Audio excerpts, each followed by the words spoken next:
डर मुझे किसी का नहीं है, मुझे दुख है। डर क्यों रहेगा मुझे? डरती तो मैं यहाँ तक पहुँचती। डर वर नहीं है मेरे में। शर्म के आंसू है ये कि एक महिला को कुचलने के लिए पूरा का पूरा बिहार सरकार लग गया। नितिन नवीन का सीट है ये। हालत खराब हो गई नितिन नवीन की। पुलिस के अरेस्ट करा के ले गया मेरे को। शर्म नहीं आई? बड़े बड़े क्रिमिनल, बड़े बड़े अपराधी, जिसमें 7 को हत्याकांड चल रहा है, जिसमें रेपिस्ट सब बैठे हुए सत्ता में, और मेरे पे बेलेबल धारा पे अरेस्टिंग हो रही है। क्यों नहीं अरेस्ट करते हैं? अभी रेप हुआ है ना, जाके अरेस्ट कीजिए ना, एनकाउंटर कीजिए ना। सत्ता में बैठे हैं तो रंगदारी। अब आपको समझ में आया कोई हथियार कैसे उठाता है?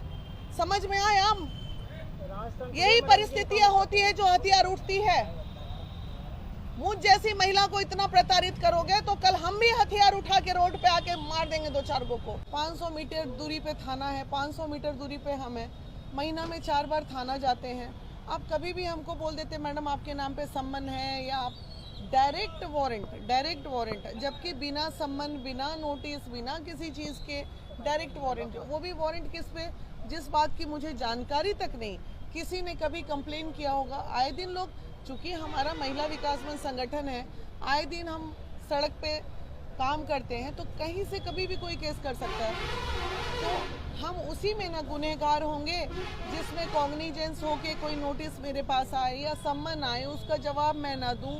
अचानक से ऐसा हुआ। हमने भी मतलब थोड़े देर के लिए बीइंग अ लेडी हम तो अपना आपा खो ही ना देंगे। बेहोश होने लगे। गर्मी इतनी ज़्यादा थी। मीडिया कर्मी भाइयों को लग रहा था कि ऐसा क्या हो गया। वो चारों तरफ से घेरे हुए थे, प्रशासन खींच रही है इधर से उधर। आप सोचिए एक महिला को कितना कुचला इन लोगों ने, कितना कुचला। और ये मोदी जी की सरकार है भाई, जहां कहा जाता है महिलाओं के हित की बात होती है और महिलाओं के लिए सरकार है। कुछ महिलाओं के लिए नहीं है, सिर्फ लॉलीपॉप ये लोग दिखाते हैं और कुछ नहीं। क्या लगता है कि मैम किसके इशारा पर ऐसा आपके साथ साजिश किया गया? देखिए मैंने था ना, जब प्रशासन से बात किया तो मैडम हम क्या करें, हम तो मजबूर हैं। ऊपर से आदेश है। ऊपर से आदेश मतलब ऊपर से आदेश। आप एक बात जान लीजिए, प्रशासन भी तो उन्हीं की सुनती है ना जिनकी सरकार होती है। जो सरकार में नहीं होता उसका प्रशासन सुनता है क्या? मतलब इन लोगों को राजनीतिक करनी है तो अच्छे से नहीं करनी है, छिया लेदर करना है। मतलब गड्ढा खोदे मेरे लिए, गिर गए खुद। अब पूछिए कैसे गिर गए। हमारी रैली रोड शो हो रही थी नामांकन की। सभी सैकड़ों गाड़ियां, हजारों बच्चे रोड शो में आ रहे थे। इन्हें लगा कि हम भी उसी में हैं, जबकि हम 10 बजे अपने नामांकन करने के लिए 5 लोगों के साथ अंदर थे। तो इन्हें लगा जैसे इनकी रैली यहाँ पहुँचेगी वहीं अरेस्ट कर लेंगे। लेकिन गलतफहमी हो गई, प्रशासन के साथ हुई। प्रशासन को लगा कि मैं अभी नामांकन करने जा रही हूँ, जबकि मैं नामांकन करके निकल रही थी, तब इन लोगों ने मेरे को अरेस्ट किया। इस केस के बारे में आपको पहले से कोई जानकारी नहीं? कोई जानकारी नहीं भैया, कोई नहीं। रहती तो कोई पागल है क्या कि उसमें मेंशन नहीं करता। जब मैंने अपने 4 केस को मेंशन किया है उसमें नॉमिनेशन के पेपर में, तो 5वें का नहीं करती। ये कोई अपराध थोड़ी था, बेलेबल धारा था, बेल ले लेते कभी हम जाके। क्या लगता है वीना मांझी से डर सता रहा था बीजेपी? बोलने की जरूरत नहीं है, डर तो है बाबू। आधी आबादी का नामांकन रोकने की साजिश थी आपके साथ ये? अभी रात बीती नहीं है, कयामत की रात है। नामांकन कल सुबह 11 बजे तक भी रुक सकता है। आप बहुत ज्यादा खुश नहीं हो सकते हैं। हम कुछ भी लकूना लगा के ये लोग नामांकन रद्द कराने के लिए अपनी एड़ी चोटी एक करेंगे। कर ले, लोकतंत्र की हत्या कर लो। अरे भैया, चिलगोजा का छिलका को खड़ा कर दो, चाहे किसे भी खड़ा कर दो। सरकार तो तुम्हारे, माने 40 साल आपके हाथ में सरकार रहा, पेट नहीं भरा। कितना बड़ा पेट हो गया आप लोग का। किसी नए व्यक्ति को आने दीजिए जो समाज में 14 साल मैंने समाज सेवा किया, और आज जब मैं कुछ करना चाह रही हूँ समाज के लिए और अच्छा, तो आपके गले की हड्डी हो गई मैं। ये क्या अच्छी बात है? आपके पीछे क्यों पड़ी हुई है? इसलिए क्योंकि हम उनके गले की हड्डी बन गए हैं। वजह क्या है? वजह क्या रहा? क्या लगता है कि बेस्ट वोट में सेंधमारी कर रहे हैं वीना मांझी? सही बात है। आज तक कायस्थ बिना वैश्य के वोट के नहीं जीते हैं। अब जो रातों रात इन लोगों ने ऐसा कर दिया, अब इनको लगा कि गलती हो गया। नॉमिनेशन तो इनका हो चुका था, अब ये नॉमिनेशन रद्द। प्लान नंबर 2 पे अब बीजेपी काम करेगी कि अब प्लान नंबर 2 करो, किसी तरह उसका नॉमिनेशन रद्द कराओ। क्योंकि वीना मांझी के खड़े होने से बहुत बड़ा नुकसान है इन लोगों को। आधी आबादी का वोट कटेगा, वैश्य समाज का वोट करेगा। तेज प्रताप जी के आ जाने की वजह से MY समीकरण में पलटवार होगा। RJD ये सोच रही है के समर्थक सोच रहे हैं अरे इतने साल तो एक के छोटा बेटा को दिए, चलो इस बार बड़का बेटा को दे, क्योंकि कैंडिडेट उनके साथ अच्छी है, एक अच्छी महिला है जो समाज को कुछ देना चाह रही है। तो बहुत बड़ा इन लोगों को तकलीफ।